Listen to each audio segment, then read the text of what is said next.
Bonjour à toutes et à tous. Attendez, ça fait combien de temps? Tu sais, le mec qui commence une vidéo alors qu'il est pas du tout prêt. Il y a 10 jours en arrière, on était le 10, j'avais fait une vidéo qui s'intitulait Maigrir. 4 jours plus tard, c'est-à-dire le vendredi de la semaine passée, j'ai fait une vidéo intitulée Ma prise de poids, mon TDA. Et cette vidéo-ci va continuer sur la même lancée, histoire de continuer à éclaircir, à creuser, à aller plus loin, à trouver des solutions.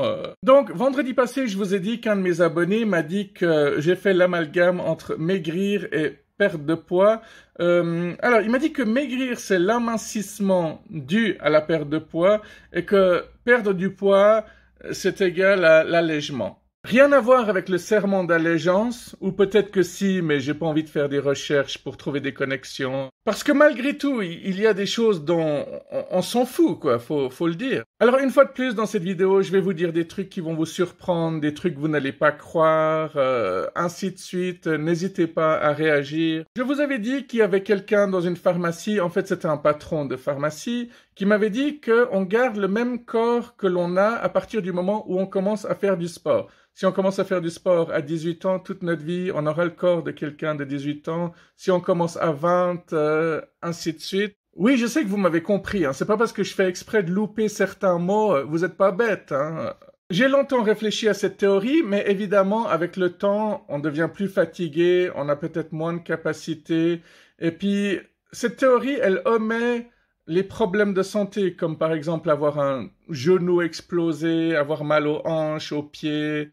À noter que si vous arrêtez le sport pendant longtemps et que vous reprenez intensément, vous risquez justement de vous faire assez mal. Pour ma part, j'avais un calendrier de l'Avent qui expliquait tous les jours qu'il fallait faire 5-10 minutes de certains exercices.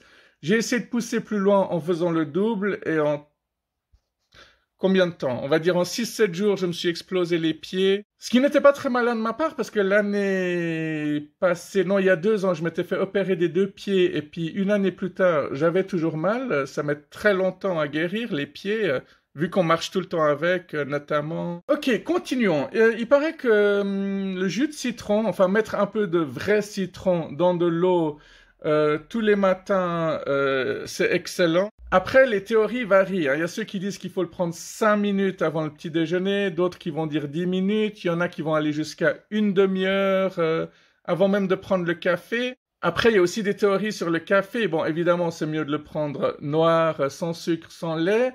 Mais on dit aussi que finalement, prendre un café dès le réveil, c'est pas génial. Parce qu'après avoir dormi, théoriquement, on est censé être en forme, hein, à moins qu'on ait regardé Netflix toute la nuit et puis qu'on ait dormi qu'1 heure. Hein.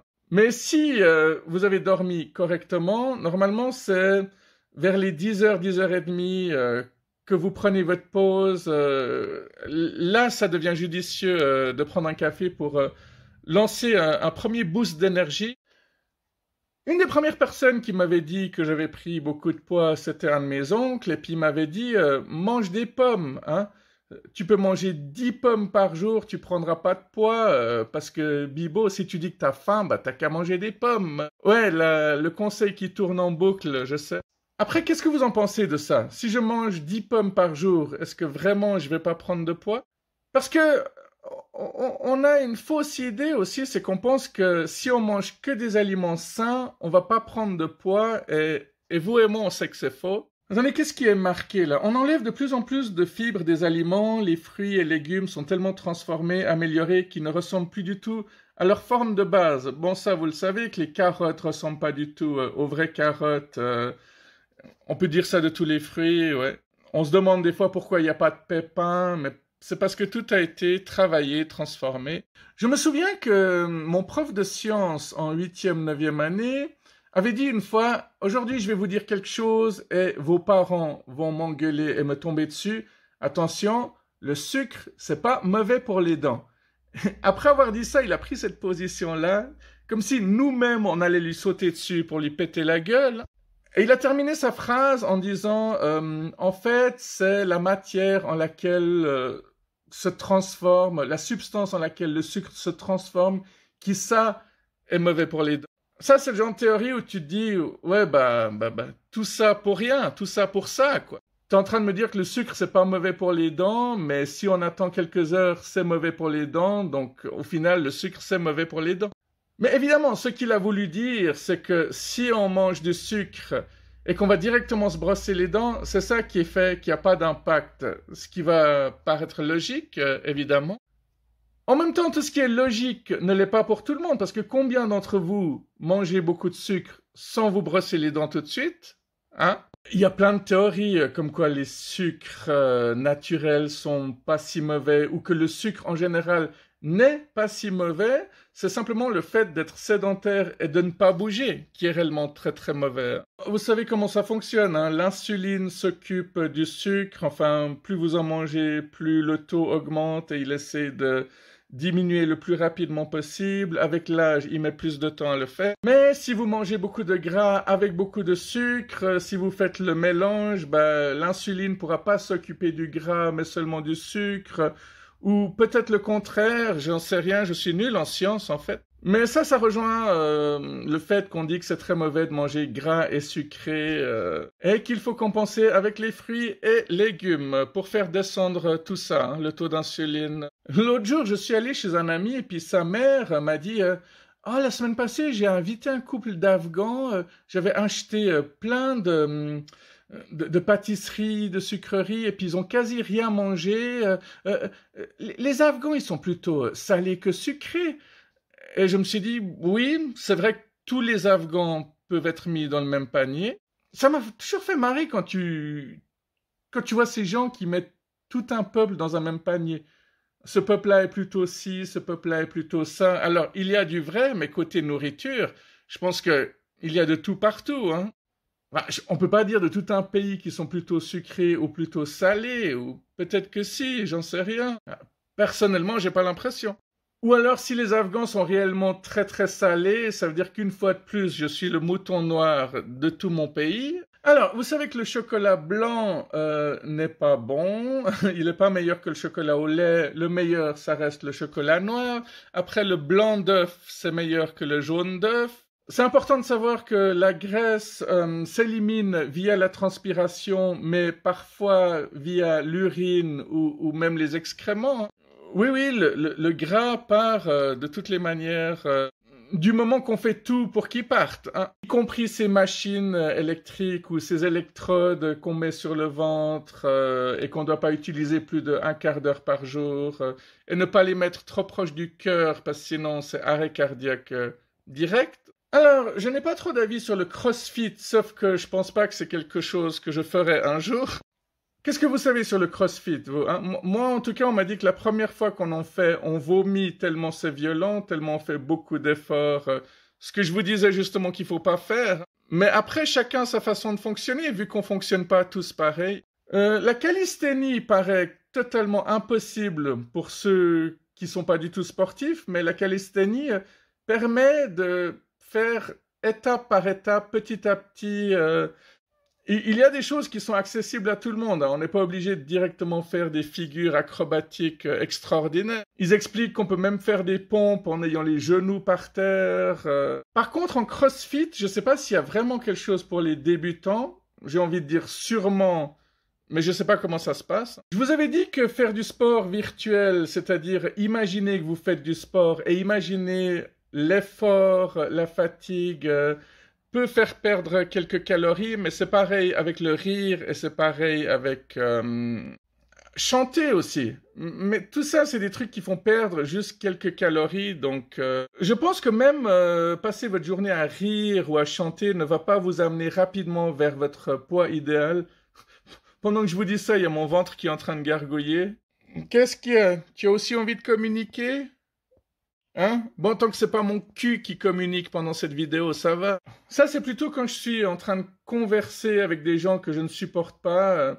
J'ai tout le temps envie de péter quand ça arrive. Bien, dormir, c'est toujours très important. Les légumes, les fruits, manger équilibré. En tout cas, le plus souvent possible. Comme je vous l'ai déjà dit, si vous ne dormez pas bien, il faut au moins que vous mangiez bien. Si vous mangez pas bien, il faut au moins que vous dormiez bien.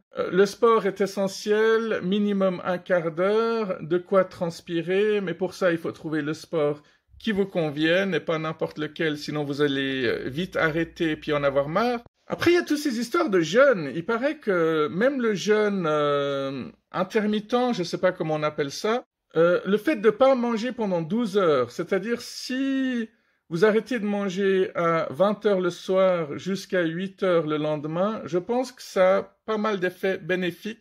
J'ai connu quelqu'un qui faisait du jeûne tous les lundis. Le lundi, il mangeait rien.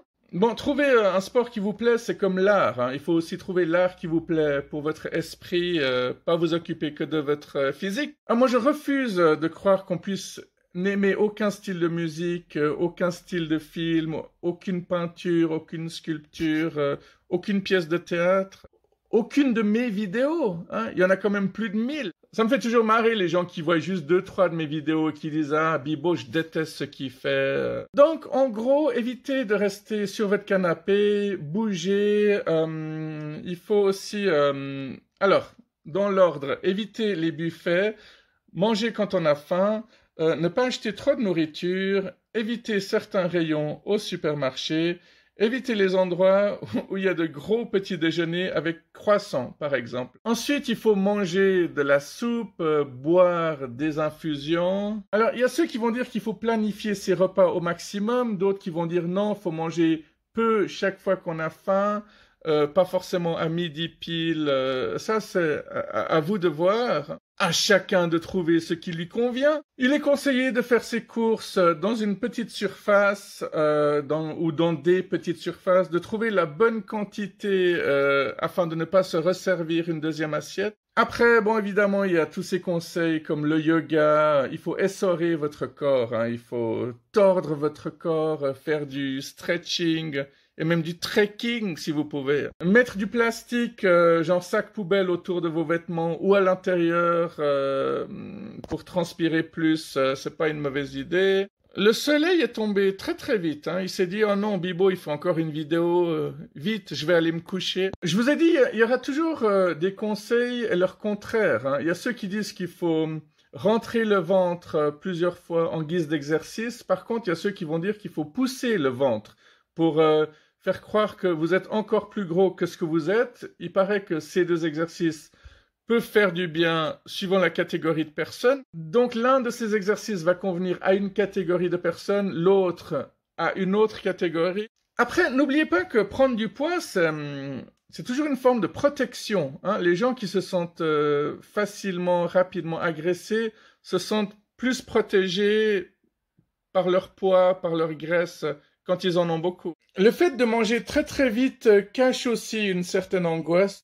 Au fond, il faut savoir qu'est-ce qu'on essaye de combler, hein. Est-ce que c'est de la tristesse, de la colère? Est-ce qu'on est en train de chercher du confort, de l'énergie? Est-ce qu'on est en train d'essayer de chasser l'ennui de la vie plutôt que de le faire avec la drogue, l'alcool ou le sexe? Oui, le sexe, c'est un bon sport, mais trop, ça va vous détruire aussi. C'est marqué quoi, là? Réduire les glucides, ce qui diminue également la rétention d'eau, et vos abdos et le ventre vous remercieront. Je vous avais parlé du conseil qui est de mâcher sans avaler, c'est-à-dire que vous profitez du goût, mais vous recrachez histoire de pas grossir. Il y a le fait de toujours boire beaucoup d'eau, parfois on a l'impression qu'on a faim alors qu'on a simplement soif. J'avais aussi parlé du fait qu'il fallait manger 4 morses à chaque fois qu'on avait faim. J'avais parlé de cuillères, donc je pense que c'est égal si c'est 4 cuillères à soupe ou 4 cuillères à café. Bon, de toute manière, je ne m'inquiète pas trop pour vous, parce qu'avec de la recherche, de la volonté, vous allez trouver ce qui vous convient si vous le désirez vraiment.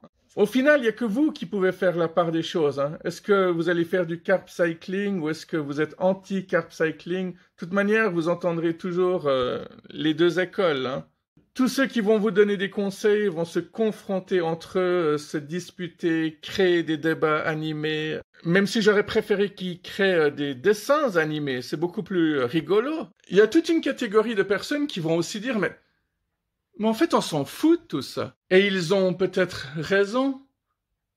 Bien, prenez soin de vous et puis à tout bientôt. Bye bye, ciao ciao.